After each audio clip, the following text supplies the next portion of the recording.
we need to start thinking about repurposing from the get-go. So when you're planning the content, it's important to already think about repurposing at that point and not leave it as an afterthought.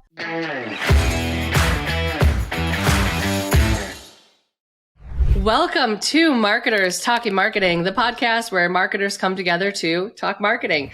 And today we are specifically talking about content repurposing. Today we're joined with Vasi, and I'm going to throw it over to you. Why don't you give the audience a little introduction about yourself?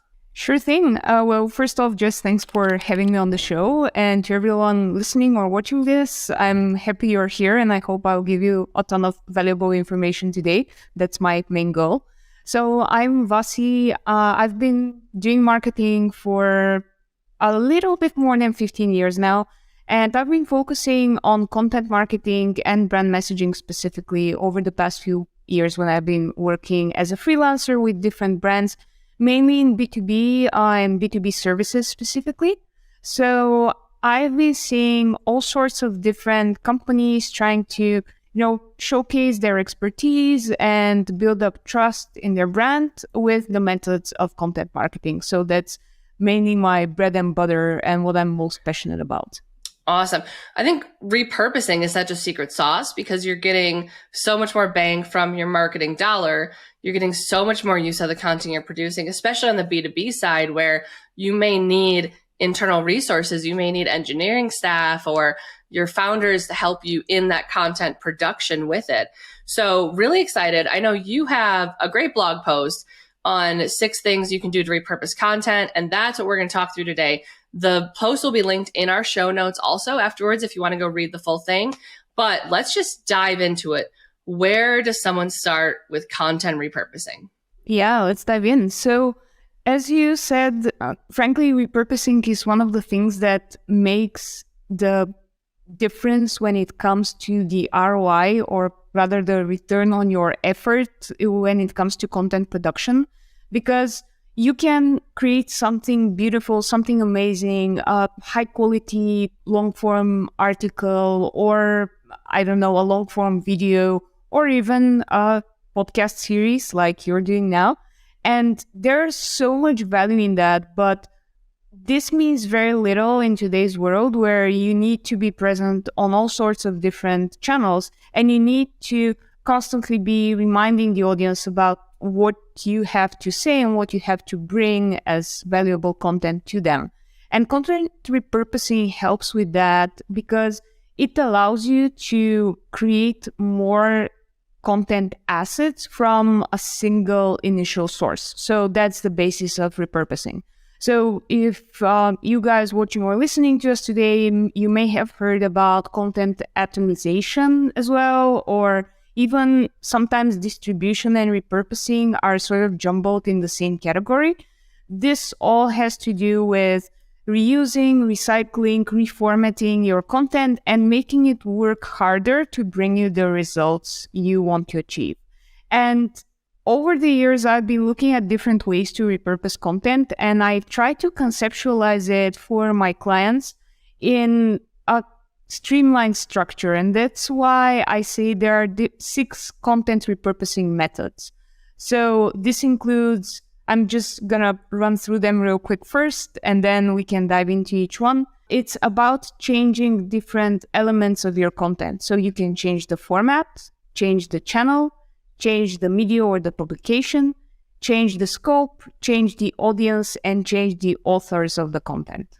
Awesome. And a lot of people are likely seeing this clip somewhere, or they maybe not seeing this clip, this moment specifically, but a lot of people have probably found this podcast because they saw us on social media in smaller clips where we take our podcast episode, we're putting in different clips on social, we're putting some longer form pieces out there. We're doing a ton to try and really get the most out of it. So it's really a timely kind of example of this in real life that our listeners have already engaged with.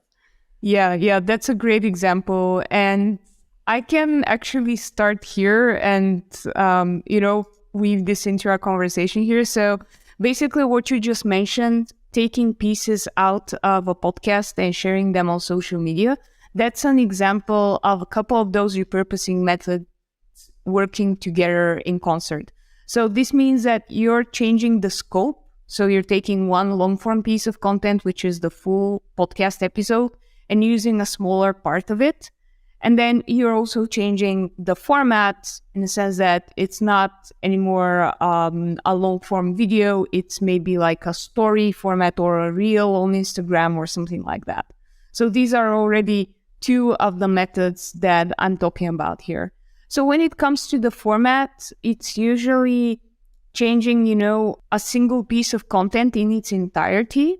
So for example, a PDF version of a blog post, or, a video where you talk through the information you've written about in an article or something like that.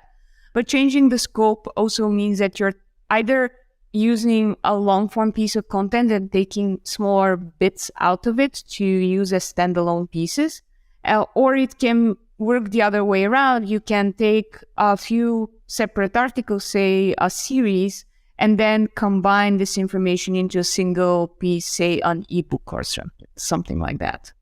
We had a guest a few episodes ago who is doing that, combining. She said one of her things that she does, she just started testing, was taking popular LinkedIn posts and then putting them into actually Chat GPT and saying, combine these together, and then taking that and also, cleaning it up before being shared. Yeah. But I had never thought about that prior to, and I feel like I missed this big opportunity throughout my marketing career to overlook combining different pieces of content together. I'm always thinking about chopping stuff up and making it smaller. Yeah, definitely. That's also something that wasn't even on my radar up until recently, where we worked on a series of individual pieces under the same topic. So I was working with a client who wanted to sort of explain the different components of a more complex content management system that they are putting out in the world. And they had separate pieces. And then at one point we were like, okay, can we combine all of these into a single piece of content? And it ended up being a really detailed ebook on the platform that they were talking about. And we use that also as a lead generation magnet. So you can then make that content work in even more different ways, because at first we were thinking about it as a sort of client education sort of material, every single piece talking about a single feature. But then when we combined that, it helped us generate more leads as well. So it was working in two separate parts of the funnel, if you will. Yeah, that's such a great kind of victory example of how it can be impactful. Yeah. And maybe we can also, before I move through the other methods, what I really, I usually want to say when I'm talking about repurposing is that we need to start thinking about repurposing from the get-go. So when you're planning the content, it's important to already think about repurposing at that point and not leave it as an afterthought, because then you might miss up on some opportunities. So for example, if we were recording this podcast episode today as an audio only clip, then we would be missing on all the opportunities to use the different formats, so audio and video as well, or even miss on repurposing that content in a different channel, say, Spotify versus YouTube versus someplace else. Yeah, that's a great point. It's almost like design intent. So when you go to produce your content, thinking about all those ways to use it upfront on that side. Yeah, because it's definitely, you can't add video in if you only recorded audio on that side. Well, maybe as AI progresses, then we'll be able to deep fake our way into it. But for now, it will be We difficult. could do the little stick people animated ones. Yeah. I mean, that in itself could be another method to reuse, though, is take this video and then have someone kind of illustrate it so that has those components. Anyway, I'm just thinking out loud now, but No, definitely. And that allows for not just using a different channel to distribute that content, the example I gave, but also it means you can access a different audience, which was the fourth out of these 6 different repurposing methods.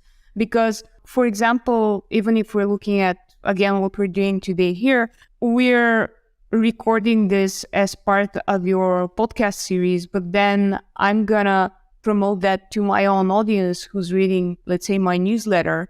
And then we are changing the audience and giving that to a completely new group of people who might not have had access to it at first. And this is also one of my all-time favorite examples of this is conference talks.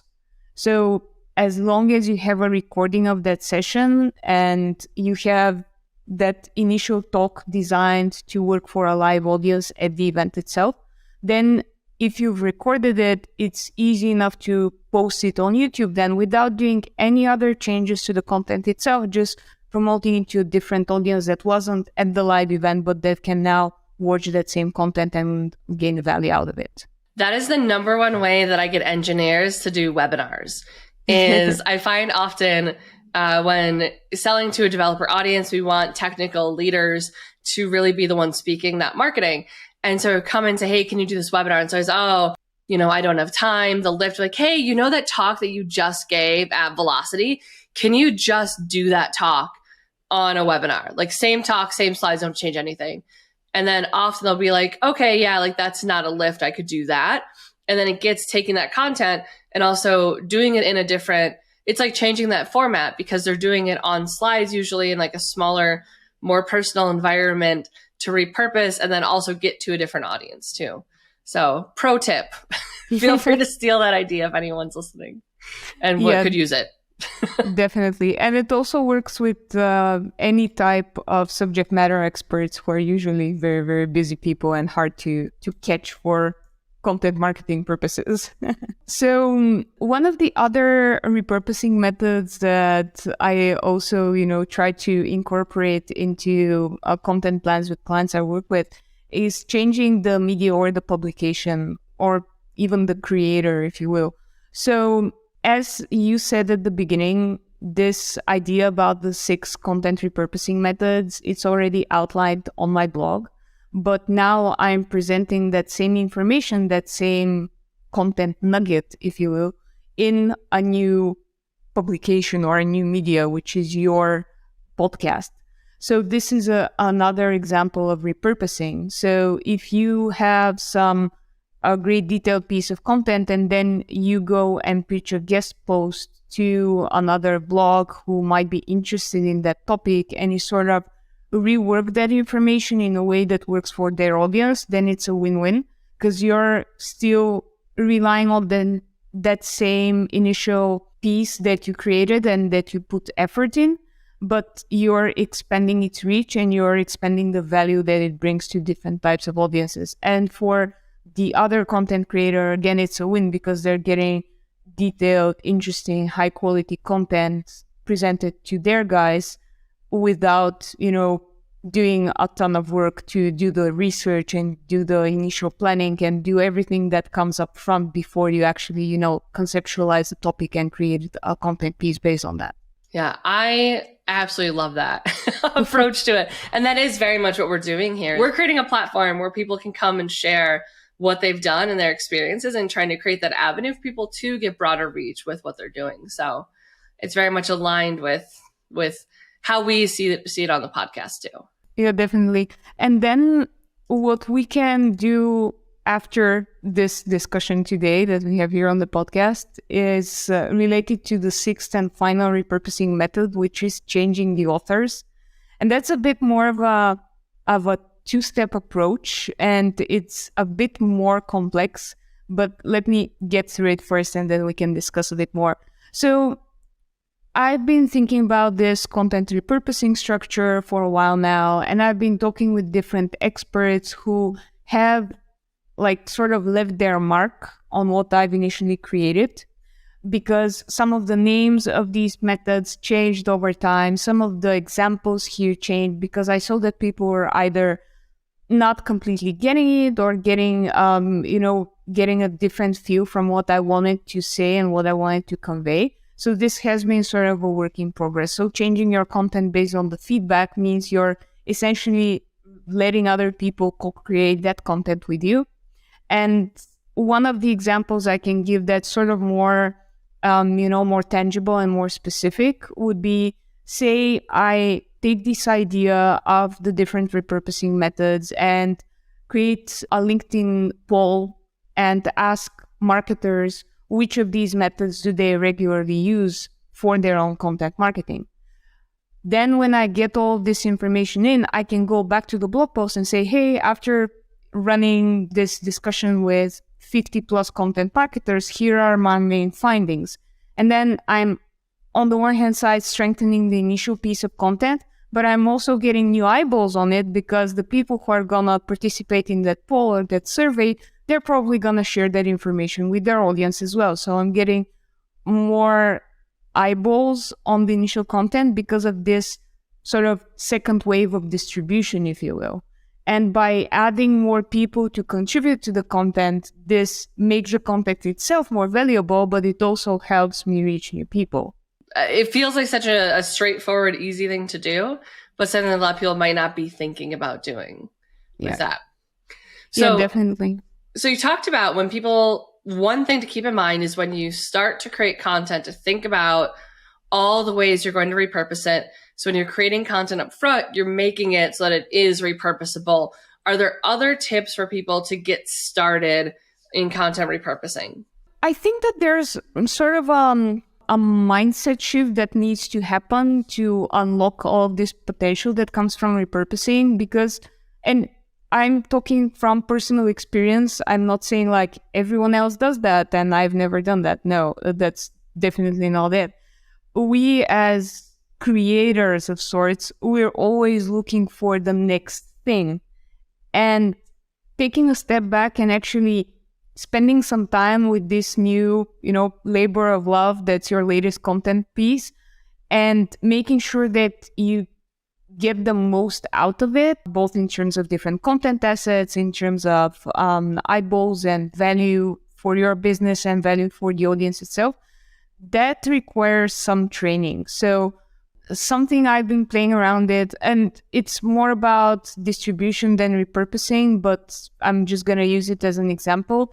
Resharing evergreen content on a regular basis, that's been the number one way I've managed to increase traffic for both my own blog, because I'm in B2B services as well, and for a bunch of my clients, because we always feel that, like everyone has already seen this, but I have never in my life so far and in my professional experience seen a comment when I reshare some old piece of content and nobody ever comes and says, hey, like you reshared this a month and a half ago, like what's up with that, Every time I manage to reach new audience, because we all know how minuscule the reach we have, organically at least, is on social media right now. And then by, sharing that again and thinking about new ways to use that initial piece of content as the source for new content assets, that's a major thing that makes you be more efficient as a content marketer. Yeah. And that definitely requires training because it feels, it sometimes even feels boring. I'm not gonna lie, you've been spending so much time on that single piece. Yeah, it feels like too much. I think when we think about, we put a piece of content out and we share it a few times, to keep sharing it, I think feels like too much. We feel like people are going to get offended or they're going to get annoyed and they're going to stop following us. But really, it takes so many more touch points for someone to notice you than expected. And the chance that they're going to see every time you share it is nothing. Maybe someone somewhere has done this, but whenever I think about content repurposing in that manner of resharing similar things and maybe a little bit different lighting, different format, I always think Gary Vaynerchuk, because a lot of what he does, it's sharing the same message repeatedly. One time it's him on a stage saying it, then it's him talking to someone about it on his podcast, but it's the same message repeatedly. And he's just said the same 20 things over and over and over and over and over again. And no one is going to fault him for it. I've noticed because I followed him since the Wine Library TV days when I think I was in middle school, to be honest. And I mentioned, so I think I've seen that, but no one's upset. No one's offended. Let people opt out of hearing from you. And I think chances are you're going to find that you can talk to them way more than you think you can. and they're not going to opt out. Like, Yeah. put it out there. Have no fear. Absolutely. Just share it a ton. Watch your data and see what your data says. Exactly. Yeah. And the other thing that sort of serves as a counterpoint to this is that when we're repurposing, still we need to think about that intrinsic value for our audience in each single content asset. So it's not about, spamming Twitter 20 times in a row and saying, hey, look at this blog post. It's very interesting. Why don't you read it? No, it needs to serve a purpose and to bring value in and of itself. And this is like counterintuitively almost, this is what's going to get people to actually click a link and actually come and read the full story on your website or on your YouTube channel or wherever the original piece is. Because if you're working with repurposing, like your main goal should be to get more people aware of the idea you want to present or of the thought you want to convey, rather than just getting them back on your own property, be it a website or your own channel and so on. And this is, again, still a bit counterintuitive, and it requires some training. And because the initial days of social media, it was all about, I often use in some of the presentations I do, for example, in my marketing course, I have this slide with an old-timey picture of newsboys standing around and shouting like, Harry, like, read the latest news, it's in the newspaper. Well, this was essentially what we were doing with social media in the olden days. We were just like posting links and trying to coax people to get back on our website. Well, nowadays, the state of play is you need to provide the value where the people already are, be it on TikTok, be it on Instagram, be it wherever they have chosen to spend their time. Yeah, I love that. So you mentioned a marketing course. You have a course. Is it about content repurposing? What's it about? The course that I created a few months back, it's a video on demand, a course with 5 separate modules, and each of them goes into a different aspect of content marketing and brand messaging. So we start all the way from setting your initial content marketing goals and researching your audience to actually running campaigns, creating your brand messaging, and then measuring the results. So it's sort of a full arc of content planning and strategy and brand messaging, and content repurposing is a part of that, but a very small one, one out of 70 something lessons in the course. Awesome. Well, we'll put a link in the show notes below. We'll also link out to the blog post and other resources to help you on your content repurposing journey. Vasi, thank you so much for joining us today. Thank you for the invite, and I hope people heard something that was interesting to them, and I'd love to continue that conversation in whatever social media place works for you guys. Awesome. We'll see everyone on the next episode.